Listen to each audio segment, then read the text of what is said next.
Hi, friends. In this segment of Mental Health Matters with Dr. Diane, we dive into the complex emotions that come with friendship changes. Friendships are a vital part of our lives, but they're not always smooth sailing. As we grow and change, so do our relationships. In this episode, we'll explore the natural ebb and flow of friendships, how to handle unexpected changes, and the importance of setting healthy boundaries. We'll discuss strategies for managing the complex emotions that come with evolving friendships, from sadness and loss to the joy of deeper connections. You'll learn how to approach difficult conversations, recognize when it's time to reassess a relationship, and nurture the friendships that truly matter. Whether you're dealing with a changing friendship, seeking to strengthen your current relationships, or simply interested in emotional growth, this episode offers valuable insights for everyone. So come on, let's embark on this journey of understanding and nurturing our friendships in a way that supports our mental health and personal development. Stay tuned as we unpack the intricacies of evolving friendships and equip you with tools to navigate the changes with grace and self-awareness. Dr. Diane, thank you for being with me again today. I am so looking forward to this conversation. There has been a lot of, in my personal life, but also in conversations that I've been having with people about friendships and the importance of them and how they change. And I think as we get older, sometimes they change in ways that we didn't expect them to change. Yeah. So I wanted to start out by reading this quote that I found. I love it. It's from William Shakespeare. It says, "A friend is one who knows you as you are, understands where you've been, accepts what you have become, and still gently allows you to grow." This quote really hits close to home when I reflect on my friends in my life, and I'm truly grateful to those who embody this for me. Mm-hmm. But friendships can have a powerful source of strength, comfort, fun, and stability.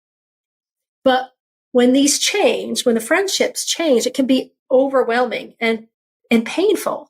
I've explained some friendships ending like a divorce, like going through a divorce.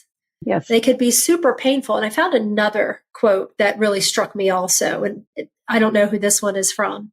It says, "The most painful goodbyes are the ones that are never said and never explained." Why are friendships so important, not just emotionally, but for our overall well-being? Sure. We are all creatures of connection. Human beings, for as long as time, have always done well in community, right? Like we have thrived off of being in community for all the different reasons. Like if we go back into old school times when people were helping each other support as you're just building on the land, and you think about like villages that are being created and helping each other out at the most basic level. I think of this in the we've talked about this, hierarchies of needs. At the foundational level, we've always been people that connect with others. And so in a lot of ways, historically, it was like a survival mechanism to be with others. And then it evolved, and the survival evolved into like the need for connection psychologically, emotionally, and then also physically. And then it becomes this blended kind of mix of all the things.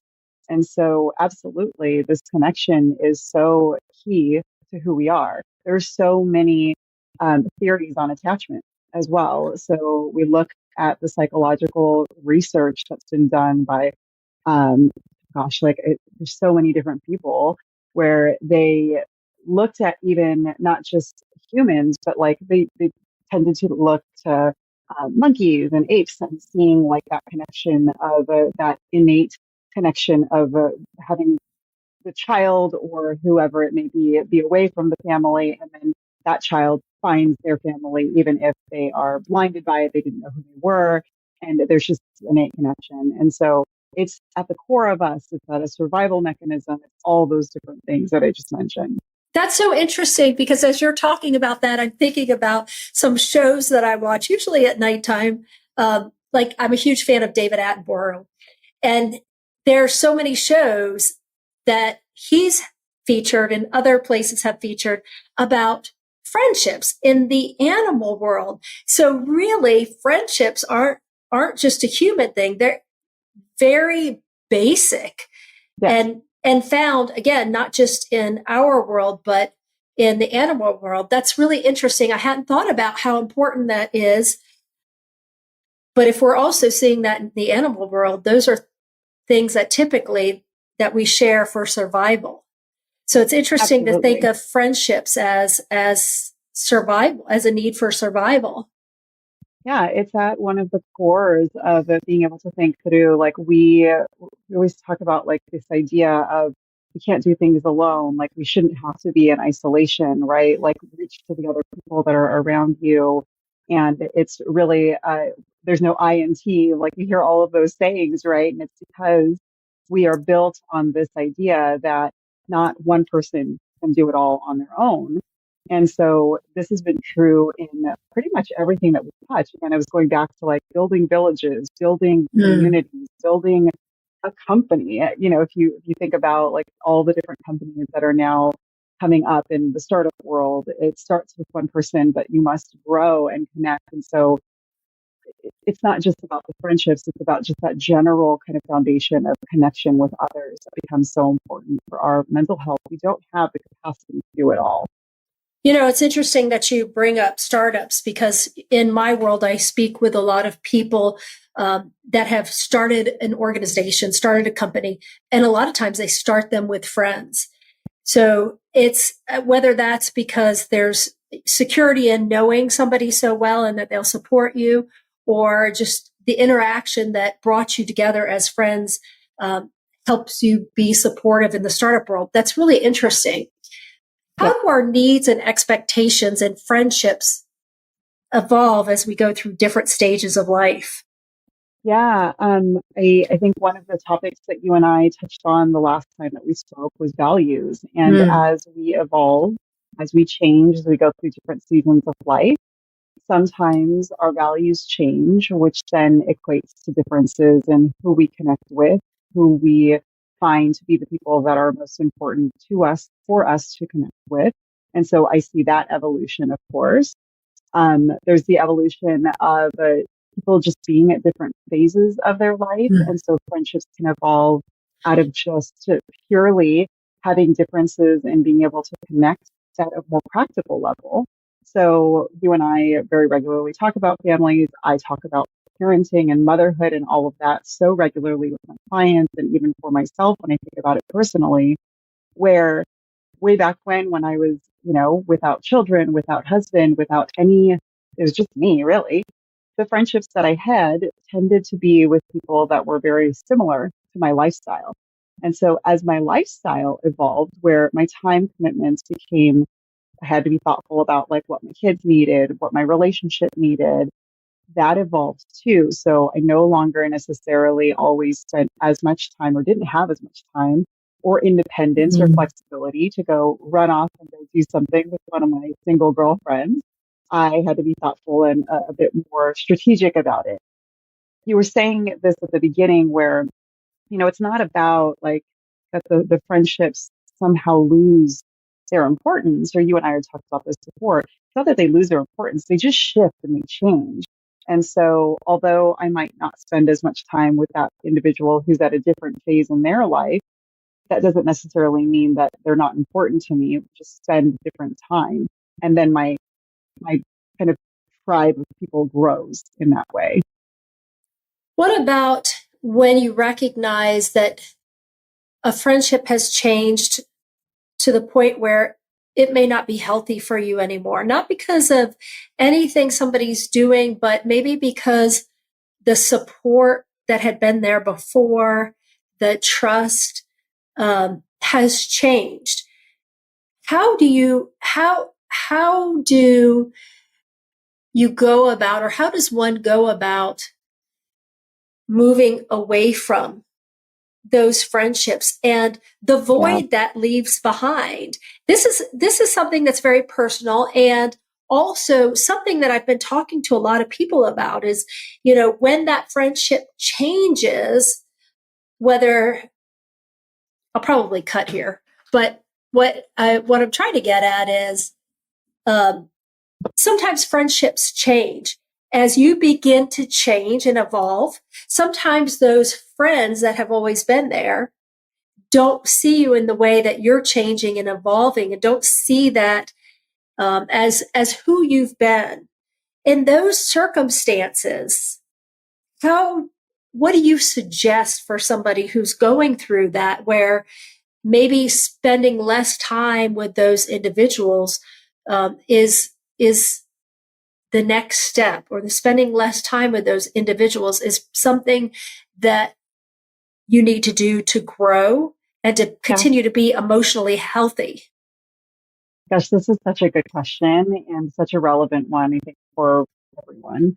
Where you said it earlier, it feels like it's like a breakup. You go through this grieving Yeah. process, but before you even get there, this question that you're asking is just like, I think the question to ask is, how do we even recognize that that is a need to shift out of that friendship and move towards like being distant or giving more space. And I think this goes back to what we were talking about in terms of foundationally what our values are, and being real with ourselves and being very mindful of the impact of that relationship.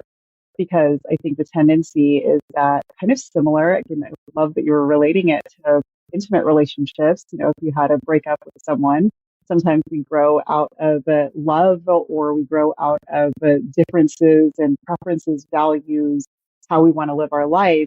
And that's the same with these friendships, where we can sometimes fall victim to just kind of being in that routine pattern with them because it's a familiar space. But I Yes. think that's the important thing, is to really be honest with ourselves about, is this a healthy, comfortable space? Or is this a comfortable space that I keep putting myself into that actually isn't supportive to my life? Perhaps it is draining energy that isn't helping me grow. They're, again, thinking about the way that they want to live their life, which is different than I am. I can't be as free spirited as they are, or be as kind of impulsive as they want to be. And so that encouragement on that side is not going to be healthy for me, because then I'm put in this interesting space where I'm wanting a more stable life with my family, and this person's trying to pull me in a different direction. I say this with no judgment. Right. Preferences, right? Like Right. everybody's life preferences are different. But when it starts to impede on your ability to grow as an individual, or just live your life in a way that feels healthy and comfortable, I want to say it that way, that's when we have to pause and actually ask ourselves that honest question. And so I do think that it starts with that introspection first of the impact of these relationships on our lives, and then having to decide, does it make sense? It's not black and white. Do we completely break away from them, or do we just spend less time? And so I like to think of it in degrees. As you know, it's never black and white. There's always kind of middle ground. Sure. But I Sure. think it starts with that introspection first. So that's very interesting. What what about feelings of guilt that sometimes come along with recognizing that changing the amount of time, the frequency of time spent with those friends is necessary? Because Hmm. that likely comes with a bit of feelings of guilt. Like, Sure. what happened that all of a sudden I don't want to be around this person anymore, or I don't want to spend as much time with this person anymore. Yeah. That's a really good question too. And I think it comes back to kind of this basic exploration of how we're perceiving the decision that we're making to create distance from that person. I think that the guilt can be a lot of times unnecessary guilt, versus being able to be honest with ourselves and feel sad about a separation, that we are just no longer the same people in the same friendship that we originally had. And it's less about having to settle into that guilt as if it's something. When we think about guilt, let me back up. When we think about guilt is usually supposed to be something that puts some kind of conscientiousness on us, to say like we did something wrong, right? Like that's Right. usually what the interpretation, and it's supposed to be something that we learn from. And so it really is having to correct the narrative there, of, is this something that I should feel guilty about? My conscience is telling me I need to do something about it, and I've somehow wronged this person. Whereas I think if we were to step back, and as I was talking about the introspection, and we were to say, I can be in this space of radical acceptance that this person is not a bad person. We don't have a bad relationship per se in that way. I did nothing wrong. They did nothing wrong. We are just different people in different phases of our life. I can feel sad. I can feel disappointed. I can feel a sense of loss. Those are not the same as guilt. And so it's working to make sure that we're defining what is going on in an appropriate way, and that will trigger a different emotion for you. Wow, that's really helpful, because as I was thinking about this conversation, what I really wanted from you, Dr. Diane, Mm-hmm. was a playbook on what do you do when friendships evolve in the way of thinking that you might need to spend less time with someone. Mm-hmm.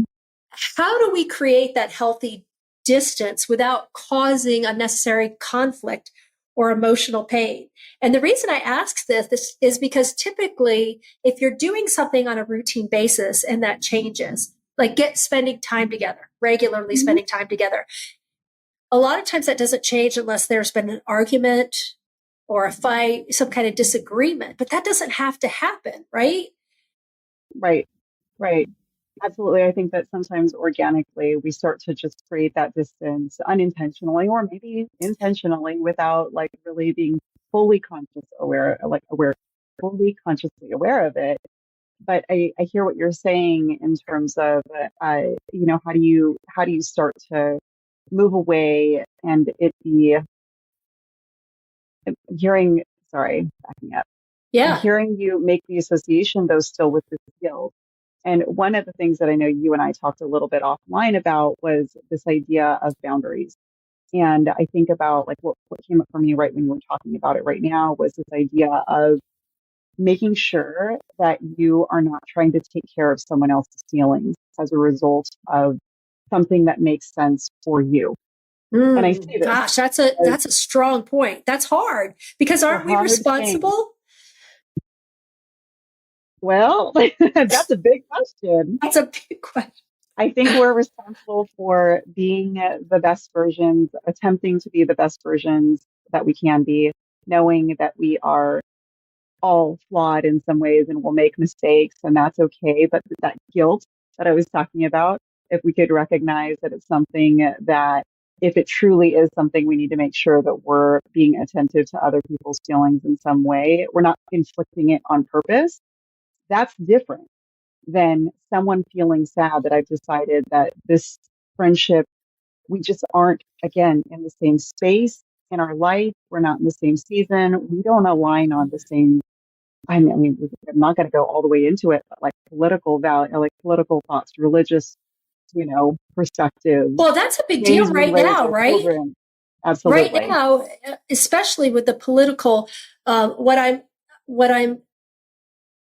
I don't want to say happy to see, but what I do appreciate are friends of very different political values. That's where we are right now. We are in this political season, that they don't let that interfere with their friendship. Yeah. But that's not always the case.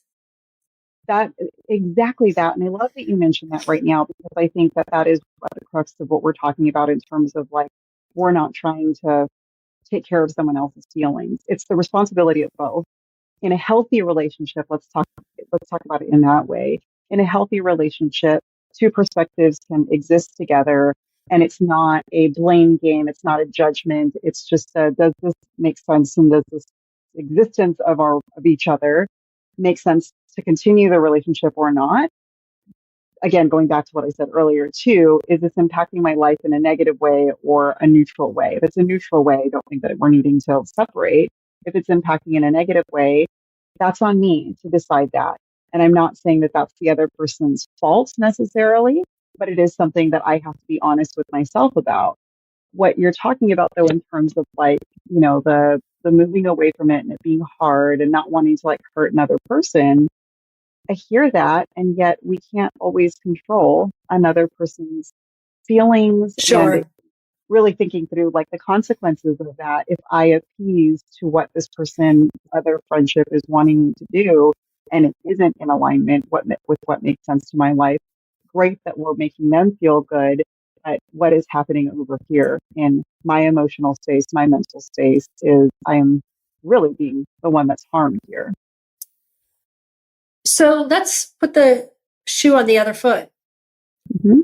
When we sense a close friend is distancing themselves from us, it can feel hurtful. Sure.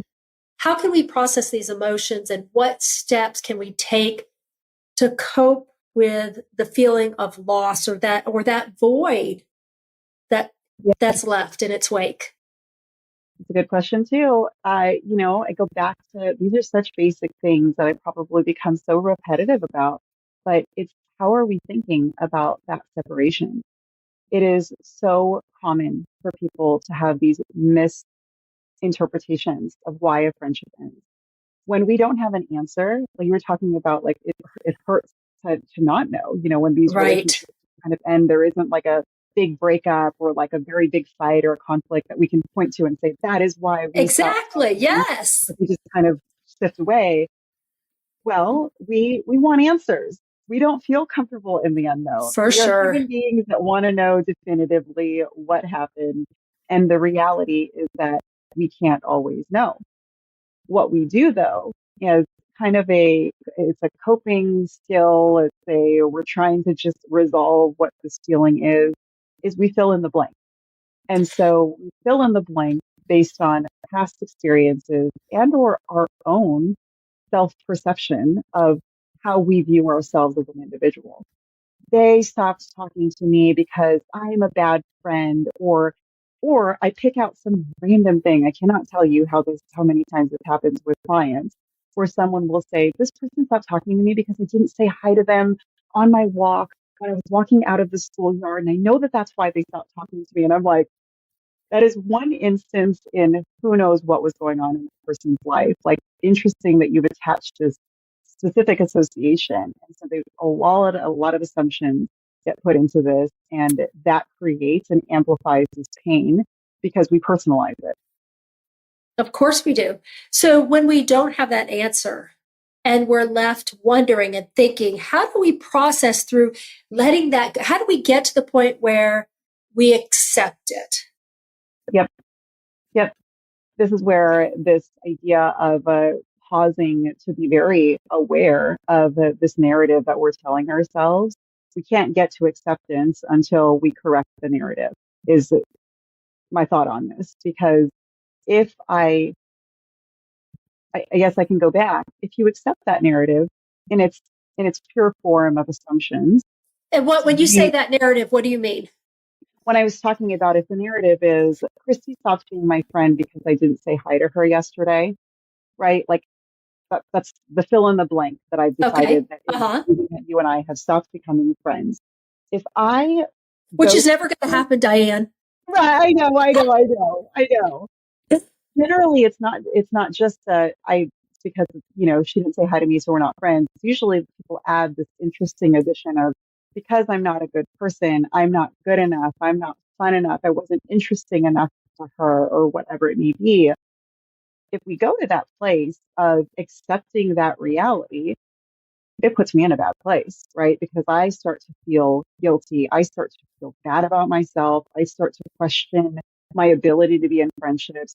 The domino effect of that is also, I may not try to make friends with other people because I'm scared out of my mind that the same pain is going to happen again. Does this sound familiar with relationships too? Like, in romantic relationships, when people break, Yeah. they're like, oh gosh, like I don't want to date again. I'm going to get hurt, or I'm not good enough. So and so broke up with me because of blah, blah, blah. No different. So this is the unhealthy version when you're talking about like acceptance. You don't want that. And Right. so my And you're right. I encouragement, hear that. I hear that. And yeah, I've even thought that, well, there's a common denominator here. yep. And the problem with that again is it's built off of assumptions. We're not checking our facts. we're not being more realistic with what is going on in that situation. And so for me, the healthier version is being able to look and see what are my thoughts and can I think of different perspectives? A different perspective for that exact situation that I was just talking to you about with you and I and our friendship would be, gosh, I'm noticing that Christy is really busy. Like she's running this podcast, she's training, all the time. And so her time is probably much more limited. And so it just really seems like those are the things that are really passionate for her. She's growing in this different direction. I'm not as interested in those kind of things. And so perhaps it's such that we just are kind of pulling apart because organically our lives are just different now. I can feel sad about that. I can definitely allow myself, and I encourage people to feel sad about that loss without adding this interesting narrative of I'm a bad person. It's because of me. I'm the common denominator, like you said, why this friendship Right. didn't work. It's this radical acceptance of both. I've talked about this before, holding two feelings at once, right? Like where you can feel accepting and content with what is actually happening while also feeling sad and grieving.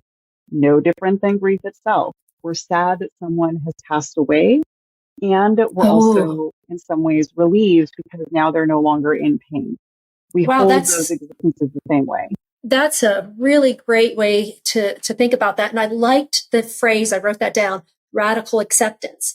So all Hmm. those things that you talked about, the healthier way to deal with that takes practice, doesn't it? Yes.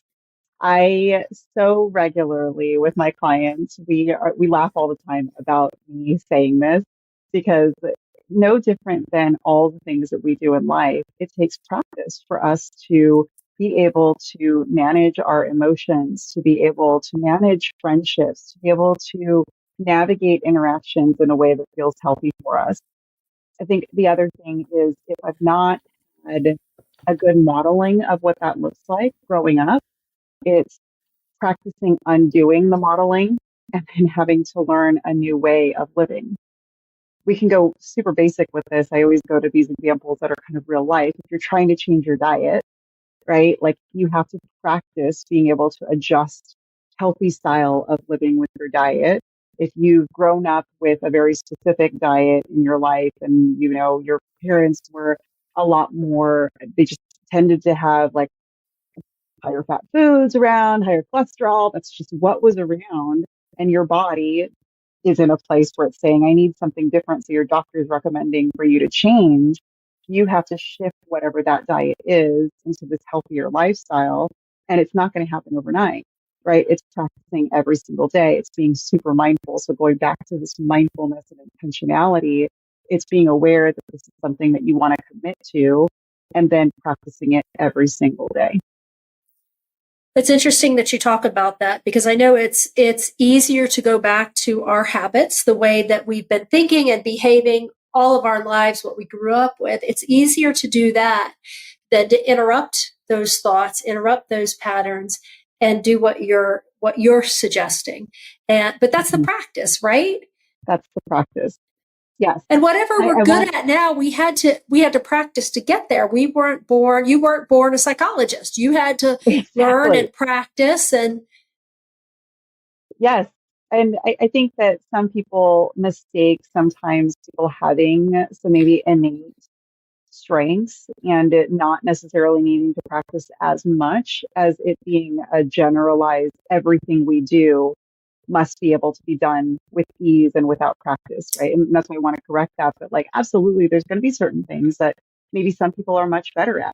Athletes, there's definitely some athletes that are better, just naturally better, coordinated in a way that I could never be, but they still practice. It's not like those, um, any of those Olympians that we just watched, right? It's not like they just woke up and said, I'm going to the Olympics tomorrow, right, right? like they Even got out as of much as bed doing 3 backflips in a row. exactly, even when they were identified as being someone that was great, they still had to go practice. And so no Yep. matter how good we are, Mm, there's always this need to continue to be open to this idea that we need to practice and evolve and continue to grow. that is such a good point. That we need to continue to practice. We're never going to be perfect at whatever it is that we're talking about that we're struggling with because it's not natural, whether it's getting to that point of acceptance, whether it's that radical acceptance, practicing that you talk about. That's very helpful. Thank you. Thank you for that. Another question I have is, how do you distinguish between a friendship that's naturally run its course? It still has potential if we let me say that again. How do we distinguish between a friendship that has naturally run its course and one that still has potential if we just put more effort into it? I think it goes back to that kind of checking in with yourself about, do these relationships serve a purpose in my life?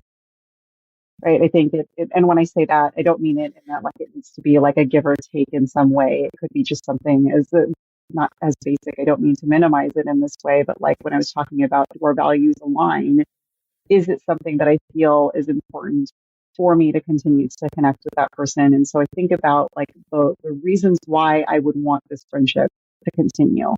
And as silly as it may seem, like going back to a basic pros and cons list of a friendship can be a very, very valuable, very easy way to go back and forth and check to see, is this something that I feel like it's a relationship that has run its course? Again, it's more just that going back to this idea of it's natural, it's something we're routinely in, it was something that was familiar, and so that's why I kind of just continued it, versus the pros are that this person really lifts me up in a way, and again, it doesn't have to be active. It lifts me up in a way that helps me feel encouraged. This person helps me to feel like I can be myself in my worst and in my best, or whatever it may be. And it's something that I miss. And if I want to put more energy into that, and I'm seeing a two-way effort there, I want to make sure that we name this, that even if I wanted to have that relationship continue, is the effort being met on the other side as well? It doesn't have to be equal, where that person is equally reaching out to me all the time, but is there an intention for both sides to want to stay in the relationship?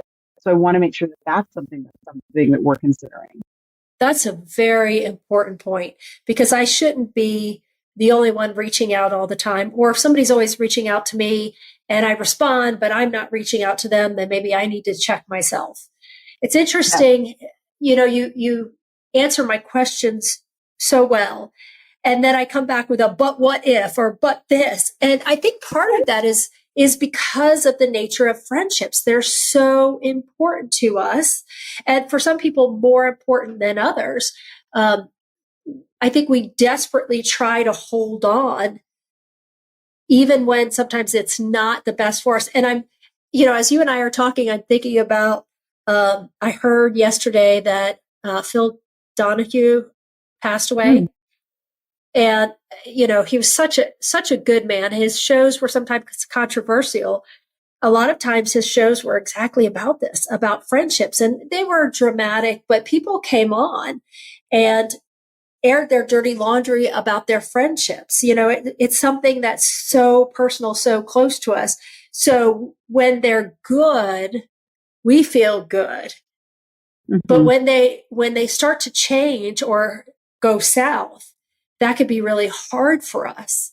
So I really was going into this conversation with, I need the tips. What are the tips for changing friendships, changing in a less than positive way? And I think, you've given us quite a bit to think about. And for not only regarding the friendships, but about ourselves, thinking about our thoughts and working on some of those things. Social media is such a big deal right now. Do you see that? Are you hearing that from people, that sometimes social media is the reason for the end of a friendship? Yes. And it's so I smile, unfortunately, because it is this whole idea of that whole concept of FOMO, right? This fear of missing out, and again, go back to misinterpretations of what that post means.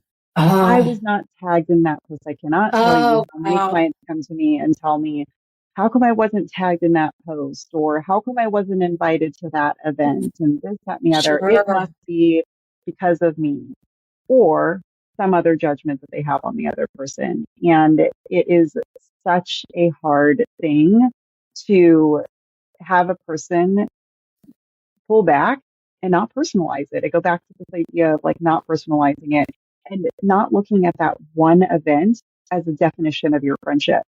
And so this is something that I regularly work with my clients is if they'll come to me one day and they're like, Susie did not invite me to her party last week. I cannot believe that. Her and I have been friends for all these years. We see each other. We've watched our kids grow up, all this, that, and the other. And she And I have knows to I'm going to pause, see the post, and and she she didn't knows I'm going invite to me. see She the didn't post. say, And how could she do that? Right. right. there's there's different lines of thinking. Again, Hmm. sometimes it's related to like Susie's a bad person, or I'm somehow like maybe she didn't see and value our friendship the same way. And we have to really stop and pause. And I have to go back and say, one, what has your relationship been like with Susie up until this point? In some cases, it's such that, well, I actually haven't talked to Susie in a month. Okay. So you've had such a strong relationship with Susie, but you are upset. You haven't seen her in a month. You haven't talked to her in a month. Have you made an effort to connect with her? No. But how dare her? She didn't invite Right. me to this party, right? And so it's again checking those facts of how are you actually thinking about the friendships that you have in terms of what you were saying? What efforts have the two of you put into the relationship? Are we misinterpreting the strength of that relationship as well? I think this idea of someone being their bestie is thrown around so much, right? Mm. Everybody's at the level of bestie. Everybody's at the level of they are my best friend. They are my good friend. We are so close. And maybe that's not actually what's happening. So when we look at the actual relationship, how much time do you spend together? How intimate do you share details of your life together? All of those things, I think, are things that people misinterpret in terms of the level of what that friendship actually is. And so it hurts when that person doesn't come to them and invite them to all the things, or they're not included in something. Now, it's interesting that you say that because one of the other things I thought about preparing for this episode is we all have different definitions of what a friend is. Yes. I call a lot of people friend, and I mean that, but there are certainly friends that I see walking by every day that I say hello to while I'm out on my run or my walk. I call them friend. Um, the people that I spend a lot of time with, I call them friend. But there are different definitions of friendships that are very Yes. personal and different levels of friendship. So do you think that our perception of what friend means to me and what it means to you might be one of the reasons that we feel hurt? Because I look at you and I think, oh, you're such a good friend. And you look at me and you're like, she's a friend. She's nice. I like her, but we're not going on vacations together. Do you think there's some of that might be going on as well? Absolutely. I love that you're bringing this up because I think it's an important one in terms of getting alignment and misalignment, and then the impact that it has if a friendship either continues or doesn't in terms of the emotional impact it has on us. And absolutely, you're right that sometimes and that's what I was talking about too, that we have this misinterpretation of, who's in our front row. I think that you're in my front row, but you may think I'm in your like fifth row. And it's not I meant love that to be, right? analogy. It's not meant to be anything that is necessarily judged. I want to say it that way in a negative way, but it is a misinterpretation. And so I think it comes for me back to this idea that like, if you come to find out that you're in the fifth row and I've held you in the first, that can hurt. Sure. It doesn't need to be personal though, necessarily. Or you check that friendship. What was going on? Why is there a misinterpretation there? Is it because we really haven't spent all that much time together, or because I tend to put everybody in the front row? Is that on me that I'm putting everybody in the front row and I'm then expecting because I do that, everybody else must do that for me? And is that Right. a healthy expectation? And so I come back to me. I need to check my expectations of what I want those friendships to be like and what I expect of my friends. I also encourage people to be pretty open about some of these things. And those are hard conversations to Those are have. hard conversations. They're hard, but if you're able to get to that point of feeling confident, and it's not to attack the person, but if you're able to share, going back to intimate relationships, what your needs are in a friendship, in an intimate relationship, in a collegial relationship, you give that person the option to join in or not. You can still feel sad if they say, no, thank you, Christy, your needs and your expectations of me are just too much. You can feel sad and be in this place. It's work. It's work to be in this place, to not personalize it and accept that that person has a different perspective, a different need, a different boundary for themselves. And that is hard, Christy. I say this all the time where it's like, yeah, I'm saying this out loud, and this is as easy as it is in a logical way. Emotionally, that's not an easy thing to do, but it's really about checking the misinterpretations of your expectations and what you're thinking that person should or should not do. So I have, as you're talking about that, I'm thinking about something I say frequently. I started in business as a way to make sure that my customers could be open with me. I said, I commit to candor with kindness and respect, because I didn't want contracts canceled and I was shocked, or somebody to be angry and not be able to say something to me, or want something different that wasn't being delivered and not say that. So I made a point to say to my customers, I strive for candor with kindness and respect, and I'd ask that of you.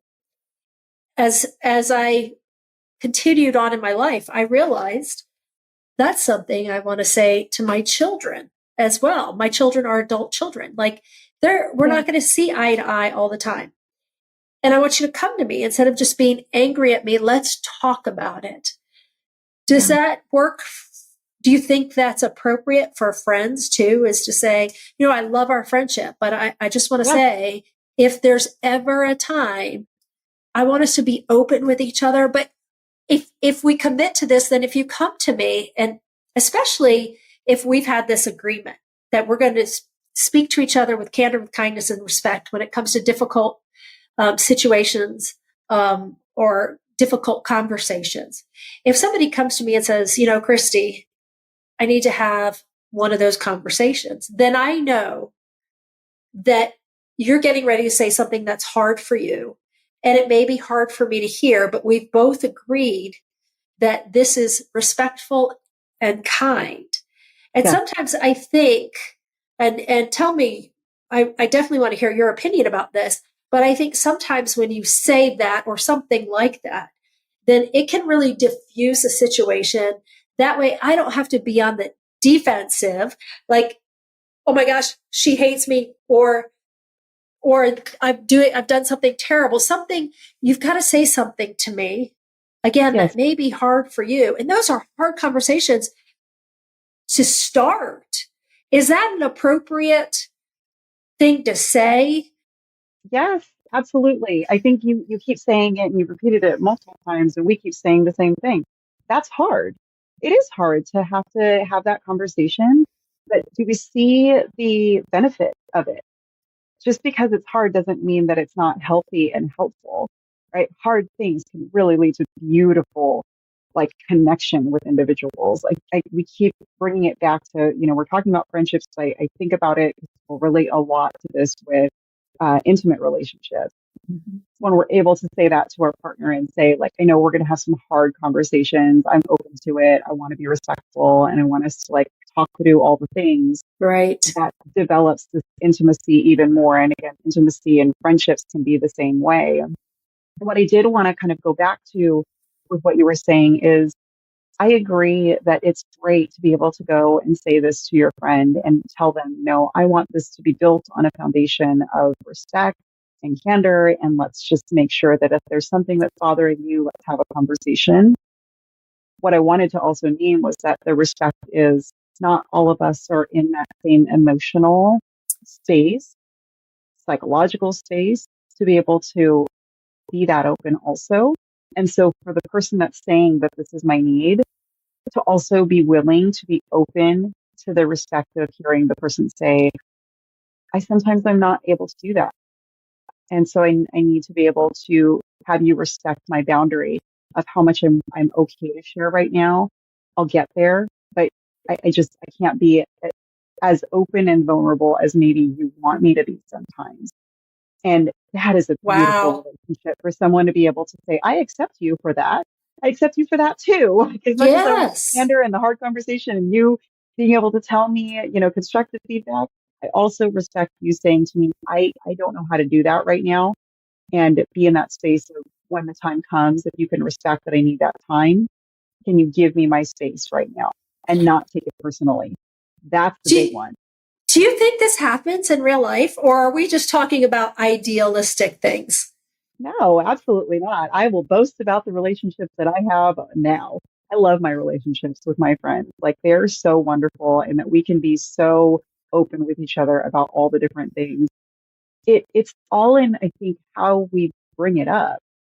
I'm not going to come to you, Christy, and say, you better be open with me and honest and respectful. And this is what I expect of you. And if not, our relationship is going to end, right? Peace out. Exactly. But if you approach it in a way that's soft and loving and kind, and you say, I love you as a person and I respect you, and I really do honor our friendship in a way that I would love for it to continue on. I just want you to know I'm here whenever you need me. I'm here to hear whatever you need to tell me. If you're going to share vulnerable information with me about what is going on in your life, I'm going to ask you for permission to also be honest with you about how I'm feeling. How do you feel about that? Oh And gosh, they I might say to love you, that. I don't want your opinion. Okay, respectfully, I get that. I'm going to hold my tongue and I'm also going to think through because I get to make the decision of maybe then I can't be the person that you tell because I love you and I want to be able to be honest too. And so again, this is when I was talking about respecting each other's boundaries. It's hearing each other's needs. It's negotiating what feels right for both. It's not one or the other directing that this is exactly how the relationship has to be. It's all about negotiation. Oh, I Um, love that. yeah, I want to, before I lose the thought, I talked about dialectical behavioral therapy the last time I was on, and there is a whole segment. So I'm just plugging this for anyone that wanted to go in depth, and I can send you some resources about this too.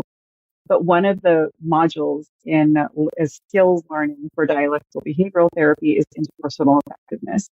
And the whole thing about it is being able to have these very open and honest conversations that you and I are talking about in ways where they have three different acronyms. One is give, where I'm giving the person respect. I'm giving them all the attention.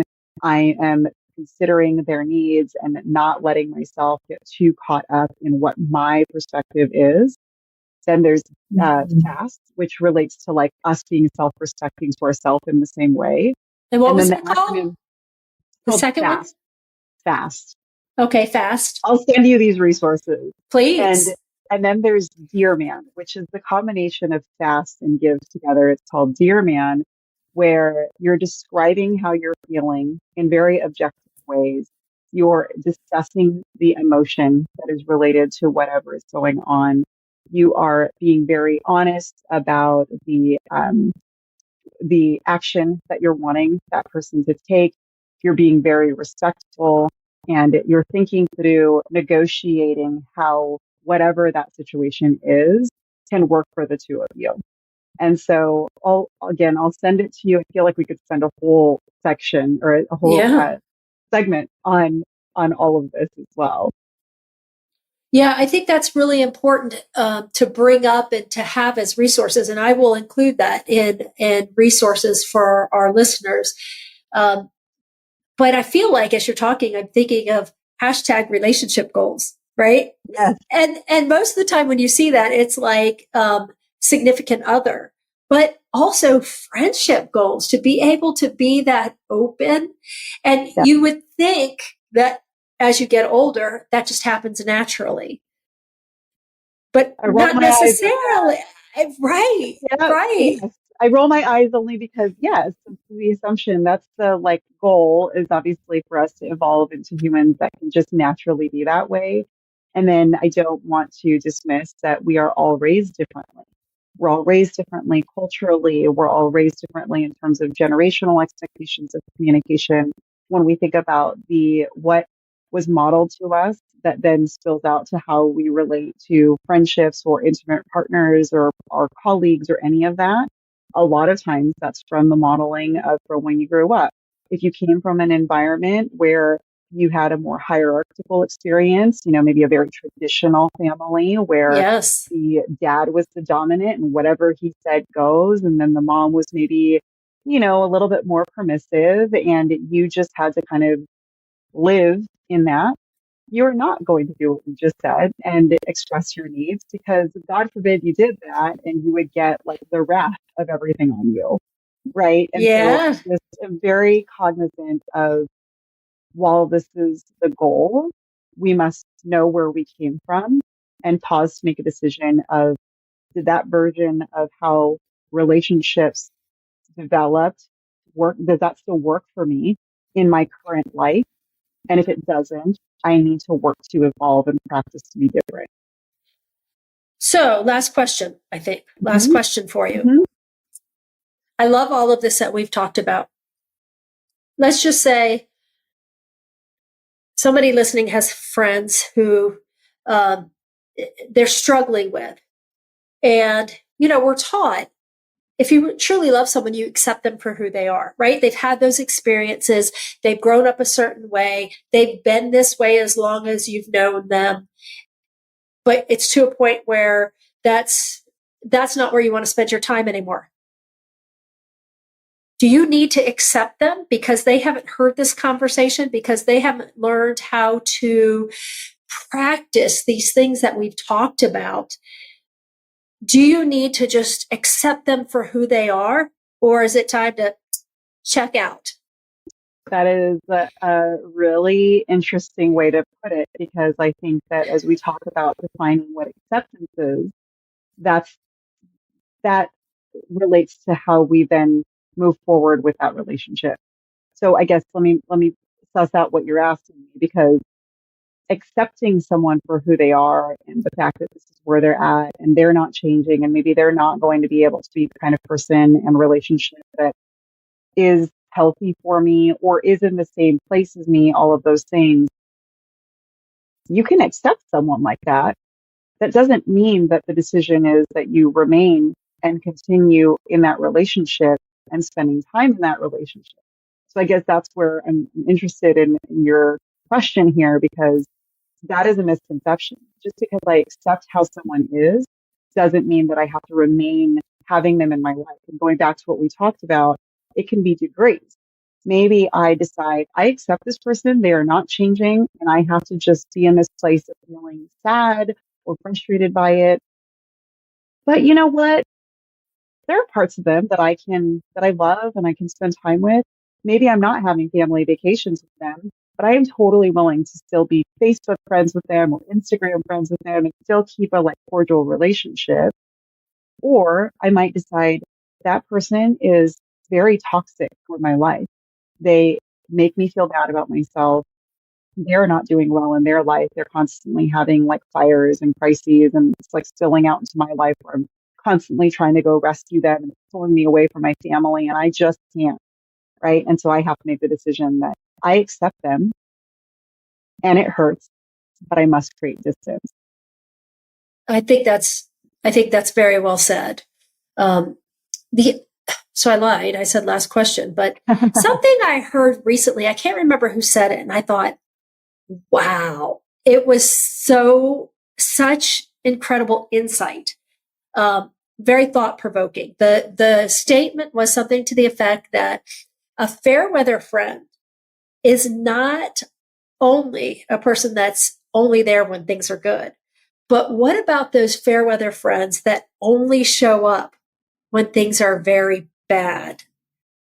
The rescuer. Mm-hmm. Mm-hmm. What do you think about it?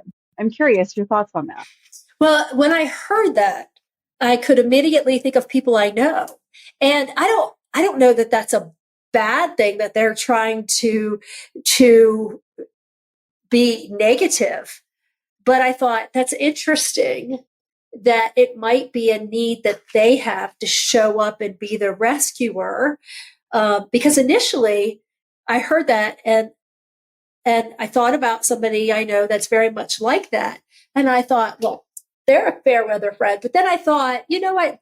They, in their mind, are doing the right thing by showing up when times are hard, but almost like only being there when times are good. It's important to be there in the in-between times. Agreed. And I think you're touching on something that's so important to recognize, is that the reason that someone might do that could be very different reasons. It could be very much so like they've got this like internal need to constantly rescue. I see people in need, and so therefore like I'm only going to come out of the woodworks when things are hard, and so I want to like show you, and not in a negative way, that like I'm there because that's just my personality, is to be that Right. person that is the rescuer. The other version of that while you were talking was this feeling of guilt that you were also referencing earlier on as you were talking about like, gosh, like feeling like, oh gosh, I've been such a bad friend. I haven't been there for everything, but now that they're in need, I'm gonna run to their rescue. So it actually is like something where I'm almost like trying to make up for all the times I wasn't there for the in Yeah. between. So again, all these different versions of that is something that I can think of, that it could be lots of different reasons why someone might not be there for both. But I agree with you that I think when I think about going back to this metaphor of the front row and like the stage of like all the different friendships, when I think about my front row friends, they're the ones that are there for the good, the bad, the ugly, the in between, and kind of the times that are more the day to day for me. And so that's a preference, though. That's a preference. I think that's a healthy version to like think about what's the healthy version of friendship that you need for yourself. Dr. Diane, thank you. This has been such a good conversation, and something I think maybe we don't think about so much when we're adults, that we have these changes in friendships, and some of the things to think about, the practicing, uh, the radical acceptance, and some of the other things that you've talked about. I think there are some real lessons here, and I'm excited to look at the dialect. Say that for me. Dialectical behavioral therapy. Dialectical behavior therapy, the stuff that you send over. I will certainly make that available to the audience to look at. Thank you so much again for joining me on Productive Passions and helping us navigate through some of the day-to-day challenges that we face between trying to be productive and living just the life that we want to live. Absolutely. I love our conversations. I love how they evolve into all these different things, and we can connect them back to being productive in our life.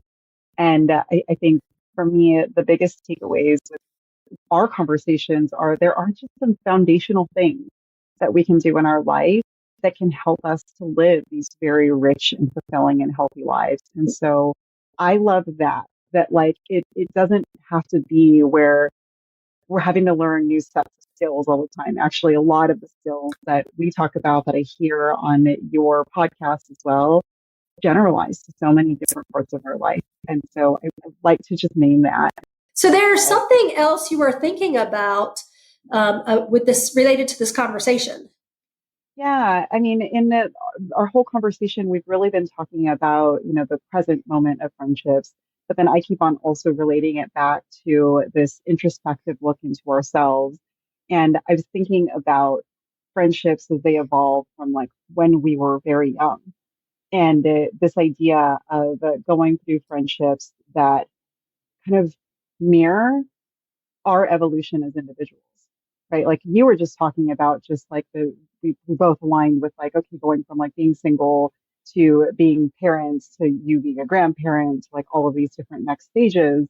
And I'm thinking way back further than that, because I was actually personally thinking about, gosh, the friendships that I thought I wanted to have when I was in elementary school, when I was still trying to find who the heck I was as a young child, were so different than the friendships that I thought I needed and wanted in high school, where like popularity was the thing and I wanted to be Right. known and this is the cool thing to do. And me feeling really uncomfortable with like, even though I'm wearing these particular brands, like it really wasn't me, but because that's what people wanted, I was still trying to figure out what my needs were and what my values were. And it wasn't really until I was out of grad school, truly, that I really thought about like, what kind of friendships do I want in my life? And I want those like authentic, non-judgmental people that like don't care what clothes I'm wearing, that don't care if I invite them to every single event, that love me and care about me. And maybe I don't spend all the time in the world with them because we just cannot. There's certain people due to life circumstances that I might Right. spend more time because exactly that. We're in the same season of life. We happen to have kids in the same school. And so maybe we'll be at events all the time together. And then I've got my friendships that are still near and dear in that front row for me that I literally, like my best friend, I know I've talked about her here on this podcast before. I probably talk to her on the phone once a month, but when we get back together, like we know everything that's going on in each other's lives. So I talk to her on the phone for maybe once a month, but we text back and forth. And sometimes there's a lot more texting and a lot more phone calls. Haven't seen her in like 3 or 4 months, but when we get back together and when I think about her as a friend, she's always in my front row.